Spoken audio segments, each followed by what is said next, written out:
বেগ ধরিছে কে বেগ এইটা কপড়ার বেগ কে বেগ কপড়ার বেগ জানা গলে भी কপড়ার বেগ ধরব কেটা কপড়ার বেগ এবে আমি दुकान के जिमु चीनी 1 केजी दुकान वाला के कहले बोले 1 केजी चीनी कैची दउते जरी न जरी ठीक है तमे एंती बेग धरी कर दिबो जरी ती हमको दियो नहीं बोलबो तमे जरी में कैची लाई घर के आनबो से ए जरी आनी बटा कह दे बादवारे बटे पड़ी दे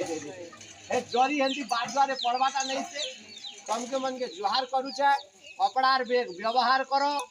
आरो जरी जदी घर के आनदे बेल के दुख है परिवेश खराब हेबा तकमर नलका पाखे जरी माने जदी पड़बा बेले परिवेश खराब हेबा आमे घरे गोटे गोटे डबा व्यवहार करमा एरकी डबा जानलो कि तेल डबा माने खाली हेले डबा गोटे गोटे रखी दमा आ कागज पतर जेते तमर पॉलिथीन जरी फरी जदी घरे जदी बाहरु छे कि द्वारे जदी बाहरु छे बेले से डबा न व्यवहार कर एना तनो पका बाटा नहीं से जदि आमे सुरक्षा करी नहीं रखी पारले हमके रोग व्याधि ही जीवा भविष्य जीवन अंधार ही जीवा तापरे हॉस्पिटल के जिमु जे के लाभ अछि हे गो माता हमें सुंदर जतन ही करी घर के रखले बेल के किछि रोग नहीं है पॉलिथीन के आमे दूरई दमा कपड़ार बेग स्टील जाक माने ती आमे खेमा तीमा बिहा बरपू हेले पंचायत में 1000 टा स्टील थाली रखी दीछन के ने हमर जिला शासन हमर जिला ऑफिस कलेक्टर ऑफिस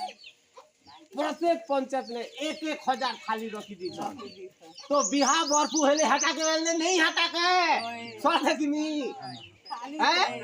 खाली के आने के व्यवहार कहमु आमे सरपंच के कहमु कि समिति के कहमु कि मेंबर के कहमु कि एसएसजी ग्रुप पर मां बहन के कहले दी देबे ए दुकान और खली पतर आनमु आरो रोग व्याधि धरे हेमु सोचे कि नहीं देखो पूरा पॉलिथीन के दूरे दमा हमर परिवेश के सुस्त रखना ठीक है होय हदान सब